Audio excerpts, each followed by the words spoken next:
The McAlvany Weekly Commentary, covering monetary, economic, and geopolitical news events.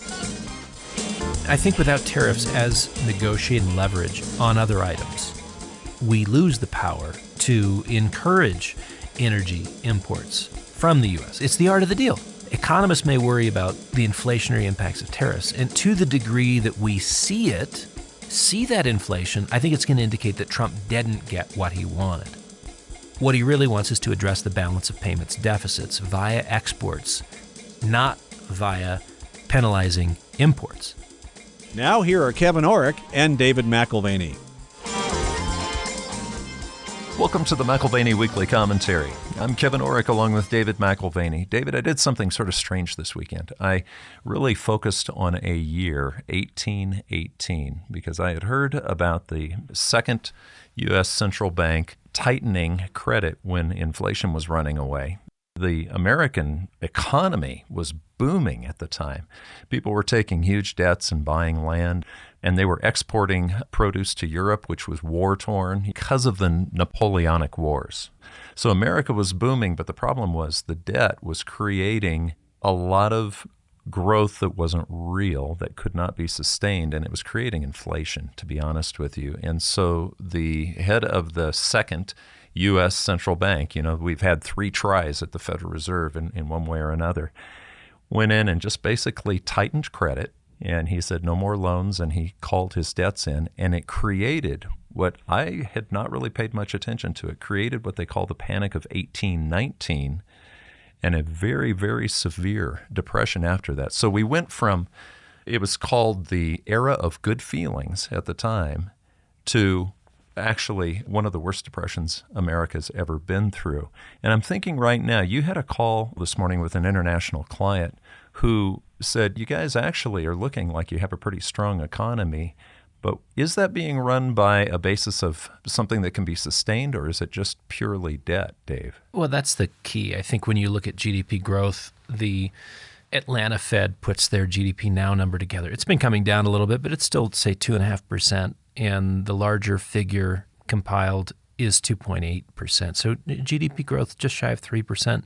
Now, the question is, what would that number look like if you sucked out $2 trillion in deficit spending? Because government spending is a factor in GDP, and there's no distinguishing between debt spending, that is deficit spending, and just regular old spending. It's economic activity. So it does look pretty good. And it reminds me of many years ago, lived in Los Angeles. And I tell you what, at least 50% of the people who owned BMWs and Mercedes lived in really cheap apartments. They could not afford those cars, but it was what they had to impress the ladies. And they lived on a larger scale with perhaps an ulterior motive. They needed to prove something. And so you live beyond your means so that you can make an impression. Well, and a lot of times you can afford something you can't afford for a little while just based on monthly payments. William McChesney Martin, who basically said it's okay to pull the punch bowl back before the party gets out of hand. And we really have left the punch bowl out continually, haven't we? Yeah, absolutely. So you've got today the run-up to unsustainable valuations in the stock market. These valuations, it's pretty easy to ignore them because mainly people are making money and they're playing the momentum game, which packs a lot of euphoria into a little bit of time. And we share a good deal in common with the late 20s euphoria, with the year 2000 as well. What you described was that 1818 and the era of happy feelings. Oh, yeah, good feelings, the era of good feelings. But boy, you take the punch bowl away. But this is why what you brought up last week was so good. There are a lot of people who are thinking, the changes that Trump is going to bring in is going to be very positive for the economy. And that probably is true. But you talked about Bush entering office in the year 2000. The markets were overheated, and they had to come down. We had that big crash, the tech stock bubble. But then you also talked about 1928, Hoover. At first, it looked like there was euphoria that Hoover was elected back in 1928. That changed pretty quick, didn't it? It did. I think it's worth saying that there's no easy analysis in today's environment. If you looked at things through the lens of credit, that's one way of seeing things, and there's a lot of complexity to it. If you looked at things through the lens of international relations, now you're talking about the motivations and the psychology of nations with various different objectives in mind. If that's China, if that's Russia, if that's Israel, if that's Iran, it gets really complex really quick. And so to pretend to understand how all of these things coalesce, it would be mistaken. And it's not fair to Trump to actually pin that on him. He's coming into something that already is overheated.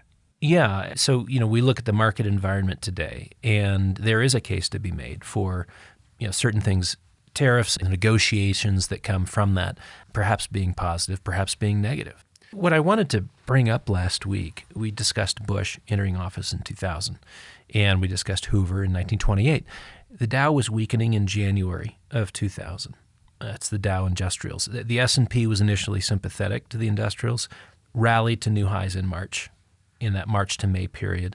NASDAQ also moving higher. It paused twice in the first quarter, kind of like it was looking both ways before crossing the street. Then it sprints partway across the street near to the end of March.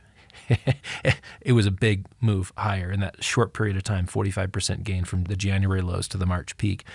And then it gets hit by a truck. It doesn't quite make it all the way across the street. Well, and history doesn't repeat itself, but it definitely does rhyme. If we were to go back to Hoover, today we've got NVIDIA stock and we've got that type of thing. But back in Hoover's day, it was RCA. Wasn't that the technology giant back then?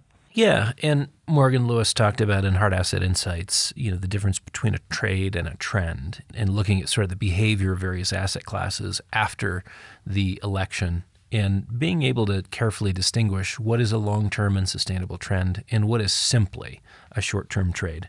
In both time frames, we were just talking about the first quarter of 2000 and there in 1929, the trade looked positive, even though the trend was mature. And Hoover in particular, he took office in January of 1929. He was enjoying what investors were celebrating as the Hoover bull market. Mm-hmm. And that was all, of course, prior to October 28. He had 10 months of really, really good bull market. Yeah, and then October 28th of that year, beginning of an 89% sell-off. So here he is, the Hoover bull market. These are the best times that you can imagine.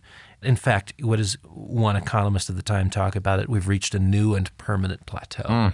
Yeah. Interesting. There you go. One of the smartest guys, in academia at that point, and he doesn't anticipate a swan dive. I think he made that statement in September too, right before the October crash. It was close. Yeah. So in the age of central bank interventionism, I think we're unlikely to see anything that extreme again, an 89% sell-off. But where you do find vulnerability in each major downturn is in technology. It's where things tend to be over-owned, partially because they've been overhyped as the newest, latest, greatest thing. You mentioned RCA. RCA was the technology stock of the day. Hey, do you have a radio? Yeah. Radio Corporation of America, moving from a peak of $505 a share to a trough level of $26. Wow. That's a staggering 95% loss over 24 months. And it's not uncommon. When you get into bear markets, tech has always provided more drama on the downside and the upside that precedes it. And that's part of the reason why there's so much downside. It tends to get way too ahead of itself. So this week, very interesting. Let's see if NVIDIA blows out the midweek earnings with expanded future expectations, or if they have to modify those expectations a little bit. This could be peak bullishness for a stock that trades at a forward PE of 49 and a price to sales multiple of 36. It's pretty rich.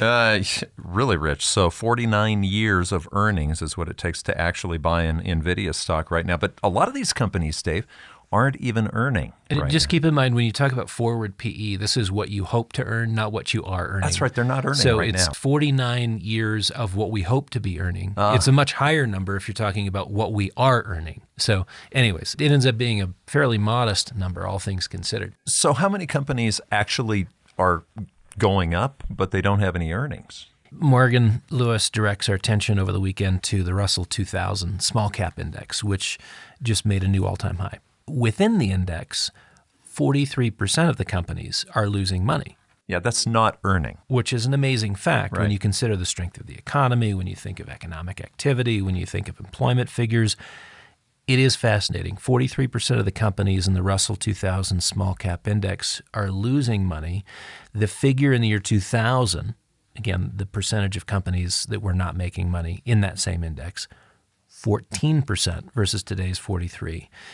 And if you go back to something more recent, the global financial crisis, 17% of those companies were not making any money. So yeah, we're nearly 50% today. Don't make a dime, but have traded higher on momentum to record levels. Prices are higher while fundamentals are being ignored. And in some respects, Kevin, that sounds to me like the U.S. dollar this past week. Prices go higher. There's some fundamentals that you can choose to ignore them, but you may be doing that at your peril. So the U.S., Morgan tells us, is similar to one of the Russell 2000 companies, not making any money, borrowing money just to pay the interest on our debt. Great discussion of the Trump trades versus Trump trends.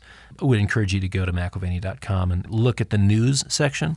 That's where you'll find hard asset insights. So you had the elite, the people that we've learned to hate, to be honest with you, Dave, stepping out, the economists, the PhDs, stepping out and giving us what the inflation rate is, as my wife complains about the price of eggs, okay? And Trump didn't get in because of the price of eggs. I'm sorry, there's a lot of other reasons. But these guys have no credibility, yet inflation statistics were out this week. How'd they do? Yeah, they were out for October. CPI was in line with expectations. The producer price index, the wholesale index, was mildly past the market expectations.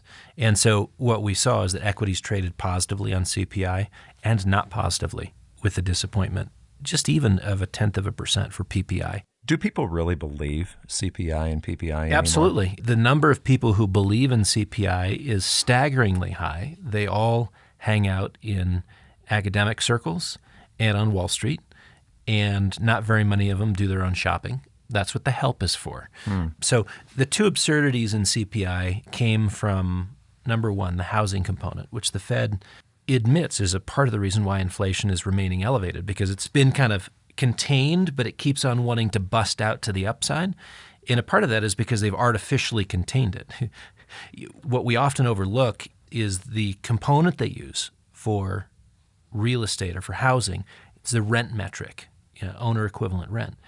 It shows that it's only up 23.6%. 23.6% increase since January of 2021, while the actual cost of homeownership has about doubled in the same time frame. Wow.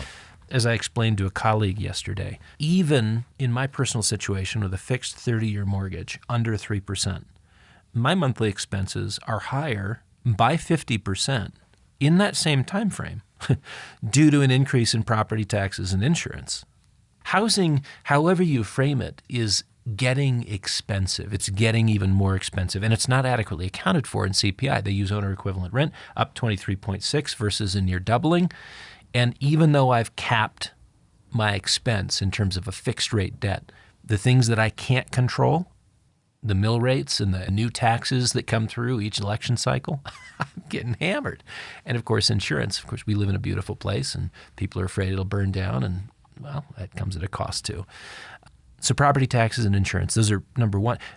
Brings me to the second thing. Baked into the inflation report is, and again, I don't know how people take CPI seriously, but they do. Baked into the inflation report is a 29% decline in health insurance over the last 2 years, a 12% decline over the past 5 years. Wow. And that helps us get to a modest inflation statistic. We're getting towards our target. And I don't know if there's anything to call it other than unmitigated balderdash. Well, yeah. It doesn't fit. Anyone I know who's paying bills has to go to the doctor, paying insurance. Our insurance costs as a company go up every year. We thank our lucky stars if an annual increase is less than 7%, and swallow hard because typically it's double digit, and it's that way every year. A 29% decline, it's an insult. No. It's an insult to the intelligence of the average American. I think that's a lot of what we saw show up in the election. Well, and you talked about baked into the inflation report, and poor Whoopi Goldberg, she thought that she wasn't getting bakery goods because of her political stance. I don't know if you've seen that, but if you owned a New York bakery that snubbed Whoopi Goldberg, you'd have a lot of business right now. It turns out their ovens were broken, and she just came up with an excuse. It's much easier just to call it racism. Well, do we want to really listen to this? You said balderdash. That's a good B word. Unmitigated. Yeah, unmitigated balderdash. That's a good B word. So let's shift to politics just for a moment, because we're talking about inflation statistics that they really have baked into the cake, stuff that's just nobody's buying it, okay? And you said some people do, the markets do, the academics do, but the average man on the street said no 2 weeks ago. So we'll only spend a minute on politics. Isn't this the experience of the voter that just put Trump back into the White House? It doesn't take a college degree to know that government statistics are a massacring effect. Trust the statistics. What we did see, it was the college-educated, get this, college-educated, non-married women that did just that, trusted the statistics. It was the non-college educated married male that stopped and registered a protest vote, a stop the insanity vote, a get a grip vote, and largely it was the Bud Light hell no vote. Even though Peyton Manning is advertising Bud Light again, trying to get it back on the map. Yeah, well, I'm sorry. When you destroy a brand, you should probably just start over. Because Bud Light has significant issues, and it starts with lipstick. You know, at this point, it is the pig, and you can't put enough lipstick on it. So inflation coming down means different things to different people. That's right. The people I talk to every day are stuck on the real numbers. One gentleman I spoke to this week shared that he has the same items in his online Walmart cart from prior to COVID. All items pre-COVID, $100 in the basket. Today, same items, $350. Wow. Well, 100 to 350. Yeah, the Fed gears its plans around a 2% target, and with the help of understated housing statistics and quote-unquote declining medical costs, it's getting closer to target. Economists and central bankers all over the world don't seem to care how the sausage is made. If they paid attention to hedonics and the various things that allow for shifting the constituent parts in CPI. There's a bunch of tricks that go into how the sausage is made. If they did pay a little bit more attention to that recipe, they might not have the same confidence in their policy making. So the sense by the electorate is that the nanny state has lied to them, the nanny state has manipulated them, treats them like patsies. And because of that, Democrats get to journey in the desert for 4 years because you know who they've lost touch with? The Walmart man. So stocks are at all-time highs, and they're feeling pretty good. Inflation's coming down. Stocks are doing well, and you know the concerns really are now around how Trump's going to destroy the world, because that's, if you listen to NPR or MSNBC, there is a version of apoplexy I haven't seen in a little while. But the average household could care less. The average household is not benefiting from the increase in stock prices. Yeah, Dave, the problem is they're running out of money before they run out of month. Income is an issue because income has not been going up as much as that cart full of goods from Walmart. A gentleman who spent time with HSBC and DLJ, Donaldson, Lufkin, and Jeanneret, BlackRock, an alumni of all three, Ed Dowd, he notes this is exactly the point, Kevin. The real income adjusted for inflation was minus 2% coming into this election. So you're not getting what you need from your paycheck. The minus 2% wage growth adjusted for inflation was the same, exact same number at the time Bill Clinton won the landslide in 1992. Really? And he ran on the mantra, it's the economy, stupid. And it was also the same negative 2% wage growth in 1980 when Ronald Reagan came to office. It was actually, going back to Clinton, it was Clinton's campaign manager, James Carville, that ran with that quote, it's the economy, stupid. But academic types are focused on faux statistics. They helped create the Trump victory. And I know that's tough for many of them to hear, but when you lie to people and people live with reality and can see the lie for what it is and begin to feel like they've been treated like patsies, you get the protest vote.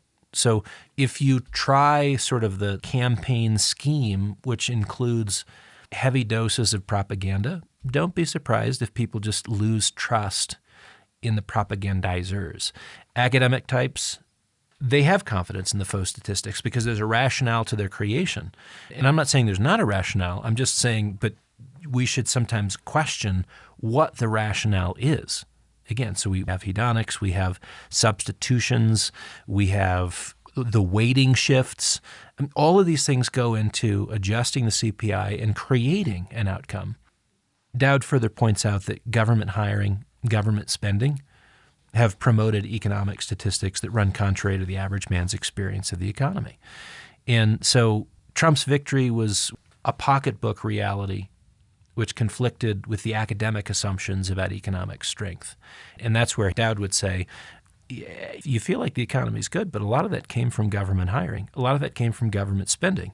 You know, where we started the conversation earlier today, it really does matter where the growth is coming from. So you're talking about income not keeping up, but throughout this year, you've talked about how many elections are coming up worldwide. This isn't just a U.S. phenomenon. I mean, incumbents all around the world are having to face the fact that incomes are not going up as much as the inflation rate. Yeah, that was at least one defining factor in the November election, as it was in 1980, as it was in 1992.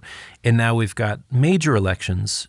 We talked about this early on in the year, 80 different elections. We still have incumbents in the next 6 months that'll be facing the music in the UK, in Japan, in Canada, in Germany, many others still facing the music as the higher cost of living jeopardizes their opportunity to govern going forward. They're being judged on the basis of that performance metric. Is that why we had the largest debt month right before the election in U.S. history? I mean, it was larger than I remember debt being for an entire year back when I first started. It's easy to be cynical. And then again, like these are the things that you realize maybe there's something to it. U.S. national debt passed $36 trillion this week. It's worth letting that sink in. It's kind of monumental. Okay, it's just another trillion. But as we march towards 40 trillion, we know the trajectory is unsustainable. We know that the interest assigned to this debt is not, well, I mean, we can pay it, but it's not easy. Then we have first month of the fiscal new year, what you alluded to, October, leading into the election. And this is where my cynicism gets riled. Our deficit for the month of October, $584.2 billion. Wow, that's amazing. That's a 24.3% increase from the prior year. This is a record outlay for any October in any year in U.S. history. That's almost $20 billion a day. Yeah, so what are we looking at? Sure, GDP is strong, but you're talking about $500 billion in spending with money that we didn't have. So $584.2 billion of deficit spending, you would kind of expect that 2.8% GDP number to look as good as it does. Might even expect it to be a little stronger. So, yeah, DC's painting the tape with record outlays in the lead up to the election. That's no accident. No accident. But it's also noteworthy that household debt in the third quarter increased by $147 billion. The new total, $17.94 trillion. It's a record. So just shy of $18 trillion for household debt, never been that high. That's up from $12.68, and that was its peak in the year 2008. So going back a little ways, housing debt is higher by $3 trillion, non-housing debt higher by $2.27, so a total increase of, $5.25 trillion. It's a big increase. This includes student loans, it includes auto loans, it includes credit card debt. Households have joined the U.S. government in carrying the greatest quantity of debt ever. And unfortunately, rates are migrating higher. So the cost to maintain that debt is going to be more difficult. This is axiomatic. Bloomberg reports this is the 10th consecutive quarter that more homeowners have borrowed against the equity in their homes. And last time we saw this, it was sort of peak euphoria in housing and also the beginning of desperation where, again, we had a big commodities boom leading into 2007 and 8. And a part of that was Chinese economic growth and demand for commodities. You remember, we had oil passing 125, got almost to $150 a barrel. And so we had an inflationary trend then. We also had people tapping their house equity like an ATM. Well, and that was the year that we started the commentary, Dave. That was 2008. That was the election year for Obama, and that was also the crash year, okay, as we worked our way through 2008. Yeah. And what you're saying is it's a sign of financial strain when households borrowing in terms of home equity gets now to a total of $387 billion. That's on top of your mortgage payments, right? This is the HELOC plus your mortgage. Q3 added to the number, 10th quarter in a row, combined with a $24 billion increase in credit card debt for the quarter. You have those two numbers. That means households are not able to pay their bills. And again, the HELOCs as ATMs in 2007, home equity as an ATM in 2008. And of course, we know how that story ended. Negative equity, which followed shortly thereafter. As recently as 2021, just kind of bringing this into frame in terms of what we have to look forward to. As recently as 2021, adjustable rate mortgages made up just 4% of applications. That jumped to 12% in 2022 and then 18.6% in 2023. There is a great reset coming, specifically with these mortgages. And the clock is already ticking. Granted, the most popular periods for an adjustable rate mortgage are 5 and 10 year. So, we're talking about the front edge of this. Homeowners are good through about 2026. And that's when you begin to see the resets. 2026, 2027, 2028. Significant pressure on people who were financing using ARMs, adjustable rate mortgages. Then, as Buffett likes to say, then you'll get to see who's swimming naked as the interest rate tide goes out. Higher for longer is consequential. Higher for longer is consequential for corporate profits as they deal with higher interest costs, governments as they deal with higher interest expense, households as they're dealing with cash flow issues. Mortgage rates have climbed 72 basis points over the past 6 weeks. Is that not remarkable? Mortgage rates are higher by 72 basis points even as the Fed has lowered rates by 75. Who's in control of interest rates? Who? It's not the Fed.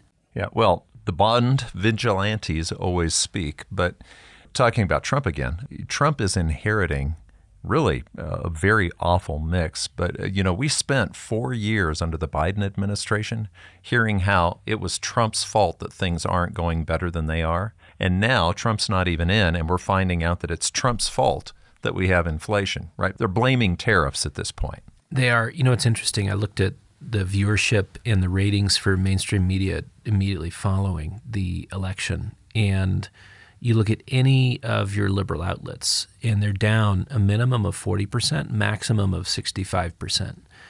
Ratings and viewership have tanked, and it's as if the left feels like they've been lied to as well. Yeah. And maybe that's because they didn't learn how to manage expectations at a younger age. They assumed that Kamala and what's the guy's name? I forget his name. Oh, yeah. Tim. Lovely fellow.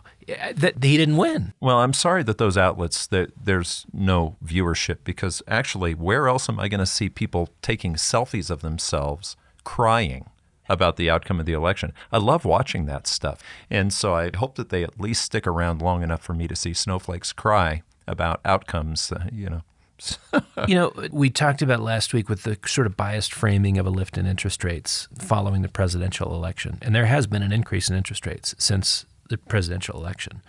But there's been a fast indictment of the Trump administration bringing inflation back via its planned tariffs. And this is what you're seeing reflected in the bond market. And this week, more news agencies have joined that chorus framing an inflation concern around Trump and the tariff schemes. But two important things should be considered. Inflation is sticky, it's understated, and nowhere near dead. That state of affairs has nothing to do with Trump. Add to that the fact that 80% of the increase in rates came after the Fed decision in September and before the election results. 80% of the increase in interest rates came after the Fed decision in September, before the election results. That is not to say that broad tariffs could not increase inflation. It's just to make the distinction between market concerns over tariffs, which account for 20% of the increase in interest rates, and the 80% that had more to do with the lingering inflation, having nothing to do with Trump, more concerned about monetary policy and the existing state of affairs prior to the election. I had a chance this weekend, Dave, to pull out The Wealth of Nations by Adam Smith. And Adam Smith wrote this book back in 1776, and it really did revolutionize the way we look at balancing an economy, free markets.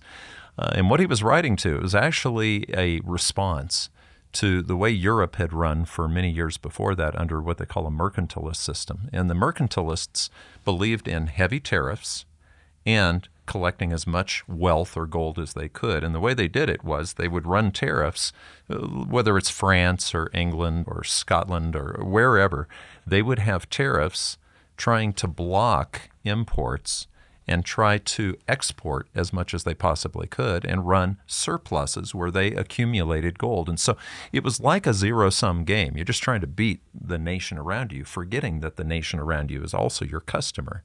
And it created a great amount of poverty, a lot of war. Europe was a mess before America had its revolution. Adam Smith wrote that poverty was a great reason why he wrote this book.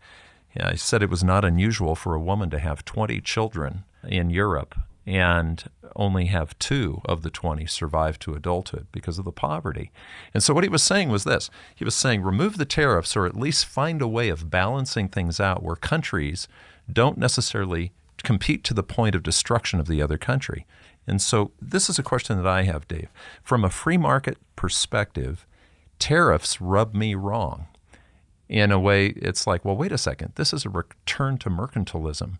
But actually, I've lived in a country that has always run deficits. We're not accumulating, we're running deficits with these other countries. Is Trump just trying to balance things out, a little like Adam Smith was talking about?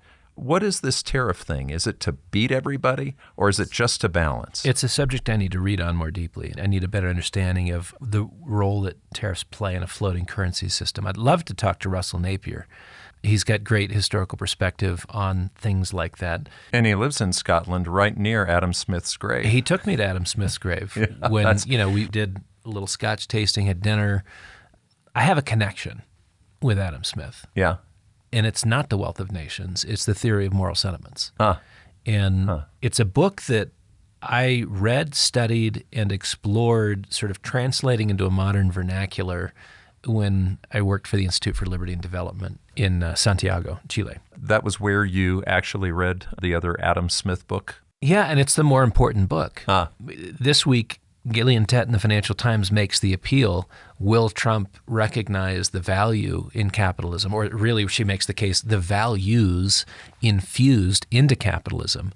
And she makes this appeal back to the theory of moral sentiments. And it's my favorite book. I need to pull that out. You read The Wealth of Nations, and it's a cut and dry, it's like, this is how you win the game. Right? But the soul of Adam Smith is in the theory of moral sentiments, where he's talking about the dynamics that create systems of trust based on shared moral values.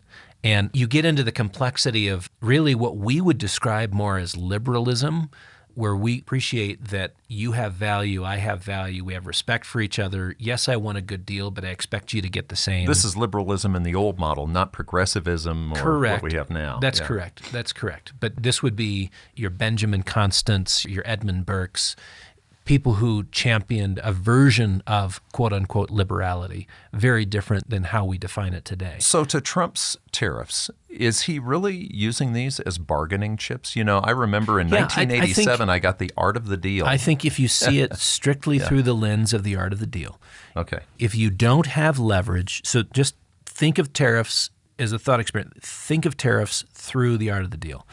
If you don't have leverage, you shouldn't show up to the negotiating table. If you can't walk away, you've lost before you even arrived at the table. I see tariffs as a means of balancing our imports and exports. Most people see a rebalancing coming from a decrease in imports or steady imports at higher prices after you have the tariffs tacked on. Stay with me on The Art of the Deal. Let's say that tariffs are only a negotiating tool. They're not actually something that are going to be added to the price. They're just there to have real leverage. Trump has to be willing to put them on.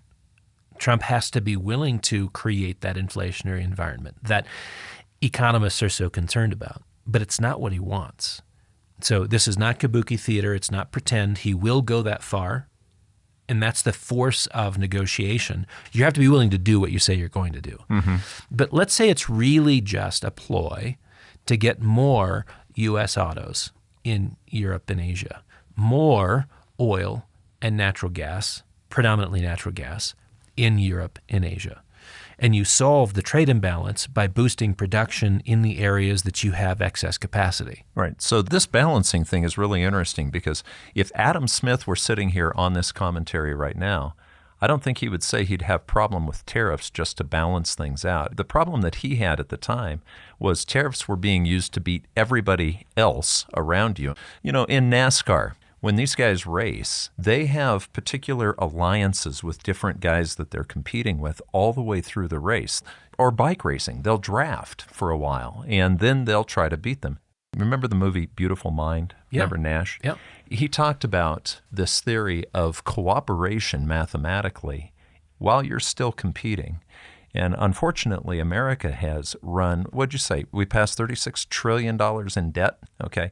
Plus, we run trade deficits every single year. So it's going to take a lot of tariffs just to balance us out.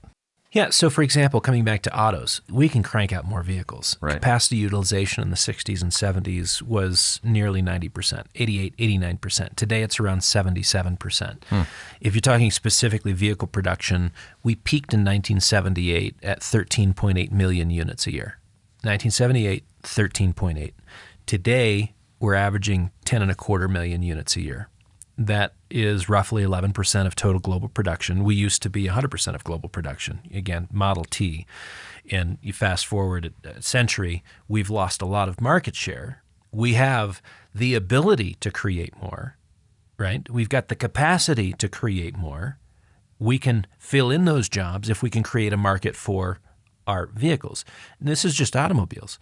But think about that. How many jobs would you create if you could crank out an extra 3.5 million vehicles and fully utilize our productive capacity? Well, and when Trump was in office before, we were energy independent, or we could have been. Plus, we could export energy. Don't we have excess energy that we could actually send away? Well, that's another example. Nat gas, we've got a glut. We can frack even more. We can lead the globe in LNG exports. Certainly, you can ask the question, how long does that last? Is it a 5-year trend? Is it a 25-year trend? You know, I think a part of the long-term solution for U.S. energy policy has to include nuclear. But this is your transition fuel. This is it. So again, nat gas, we have a glut. We can frack more. We can lead the globe in LNG exports. Oil, it's similar. We're running production at 13.4 million barrels. Daniel Yergin thinks we can hit max capacity around 15 million and do that in the next year or two. Oil's a little bit different than natural gas since we consume more than we produce. We consume over 20 million barrels a day, 20 and a half. But let's say we produce an extra 1.5 million barrels.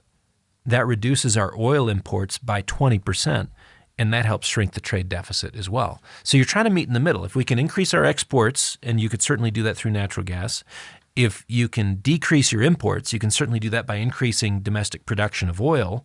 Like, that's what you're trying to get to, is a more stable place where imports and exports are closer to matching. So tariffs may be inflationary to some degree, but you think about it, Dave, it's a little like earnings of companies coming up instead of the stock market coming down. If we can actually provide more jobs, we don't have to create as much debt that ultimately turns into inflation. Yeah, I mean, I think without tariffs as negotiating leverage on other items, we lose the power to encourage energy imports from the U.S. It's the art of the deal. Economists may worry about, as they do, the inflationary impacts of tariffs. And to the degree that we see that inflation, I think it's going to indicate that Trump didn't get what he wanted. What he really wants is to address the balance of payments deficits via exports, not via penalizing imports. Right. But the threat of penalty gets him what he wants, a commitment from our trade partners to import our soybeans, to import our automobiles, energy resources, and other things as well. Furthermore, do you think, and this is just from a very different vantage point, do you think that the energy giants, now I'm talking about the capital that flowed through November to aid in Trump's election, do you think that the energy giants that helped Trump get elected merely want to increase production as he loosens up leases and federal lands and whatever the case may be? Do they just want to drown themselves in their own product? No. They want new markets to drive more demand. And Trump is the middleman between supply, which we have in the United States, and a negotiated quid pro quo elsewhere in the world, which delivers the demand side. He's not an idiot. Now, I think there's plenty of economists that are, But the point is not to create inflation. The point is to create, again, we come back to the balance of payments and using Trump tariffs as a means of getting what you want on the demand side elsewhere. And so long-term outcomes are different than short-term. You have been bringing up over the last month or so that gold has been highly overbought, that the sentiment level was very, very high on holding gold. There was a breath that was taken last week, Dave, a big breath and a big readjustment. How long do you think that'll last? Great question. The gold sentiment indicators come down from 85 to 40, the daily sentiment indicator. Think of that as a popularity vote. When you're edging towards 100, you have a uniform desire to be owned. You are the thing. In 2 weeks' time, we've scaled back that interest, that popularity by 50%. We went from 85 on the index to 40. In complement to that, you've got the commitment of traders reports, the COT reports that look a lot less overdone. I still think the price correction should take us lower. I'm looking at the math. I'm looking at the COT reports. That sentiment index, I would love to see the sentiment index get to single digits. 10, 5. When it's close to 0, no one's interested, and I'm backing up the truck. Right. So we're moving in the direction where I am interested. I would be dollar cost averaging at these prices, but I'm going to be more interested when it's a giveaway. And it's a giveaway when it's a giveaway. It's a giveaway when no one wants it. It's literally gets cheap because of that. So the price correction should take us lower. However, and I think this is where charts are irrelevant in a time where geopolitical and market structures, the events around market structure can dominate and create new fundamental demand. So we look at a chart and we say, okay, here's where it is, here's where it should go, looking at past patterns, this is what it looks like, this is what we anticipate or hope for, but that's not how the future unfolds. We don't know the future, and there are enough X factors, unknown variables, that can drive the price of gold considerably higher. I come back to market structure and geopolitics, and in real time, we've got U.S. missiles flying from Ukraine into Russia. Russia has redone its nuclear strategy to say anyone using conventional weapons who is a nuclear power, we just opened the door to using nuclear weapons in response. Yeah, talk about the art of the deal. Unfortunately, that's a bad deal for everybody. It's a bad deal for everyone, and how that gets played out, I would not want to see how that got played out with Biden or Kamala. I think there is a certain strongman dynamic where rough personalities deal better with rough personalities because it's easier to appreciate what's a bluff and what's not. Instead of looking for weakness, you're measuring strength. And that would have been the Kamala administration. Other world leaders looking for areas of weakness to exploit, as opposed to measuring strength and figuring out where you had to match and raise. Well, and I'd like to go back to why gold. Oftentimes I talk to a person who has no gold. They're all stocks, or they're all cash, or they're a mixture of both, and they feel like they're balanced. And so when we draw the triangle, my recommendation is to get to a third of the base. The base of the triangle is, the physical gold. Get to a third as quickly as they can so that the rest of the triangle is balanced. Yeah, the question of getting started is, I think, obvious on the face of it. If you don't own any gold, you should own some today. And I don't care what the price is. You should get started. How you get to those goals is also, I think, an opportunity to have more ounces at the end of the day. That means that you're working in consultation with someone like yourself, where you've got some guidance as to what the market dynamics are. And when there's ebbs and flows, you can take advantage of that. We read the charts, we lean into the flows.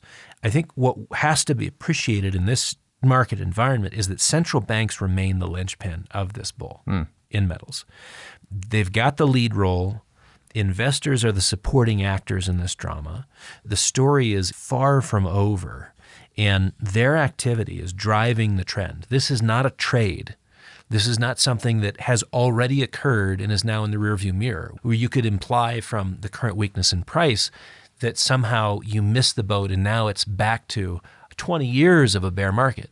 No, the difference, as we described earlier, between trend and trade is really well illustrated by the gold market. Yeah. You have fundamental drivers of demand which are not letting up. And that means that whatever weakness in price we have, that is an opportunity for dollar cost averaging, establishing that position if you're just getting started, or adding to it opportunistically. Well, and a good way to do it without even thinking about it, Dave, I buy a little bit of gold every 2 weeks through Vault Plan. The Vault Plan that you've set up where it just automatically comes out of my paycheck. Now, I still buy physical at times and continue to have that delivered.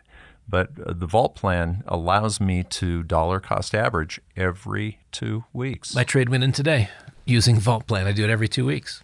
It's a great way to automatically dollar cost average in. And then on occasion, something comes up that's special. We don't see very often. Sometimes it's a matter of price. Sometimes it's a matter of product and its scarcity. Inventory is a big deal. Yeah, it is. And believe it or not, even with a weakness in price, we can't keep anything in inventory. So as sort of an anecdote of the product flows and supply and demand, this continues to be a strong market. You've been listening to the McAlvany Weekly Commentary. I'm Kevin Orrick along with David McAlvany. You can find us at McAlvany.com, McAlvany.com. And you can call us at 800-525-9556. This has been the McAlvany Weekly Commentary. The views expressed should not be considered to be a solicitation or a recommendation for your investment portfolio. You should consult a professional financial advisor to assess your suitability for risk and investment. Join us again next week for a new edition of the McAlvany Weekly Commentary.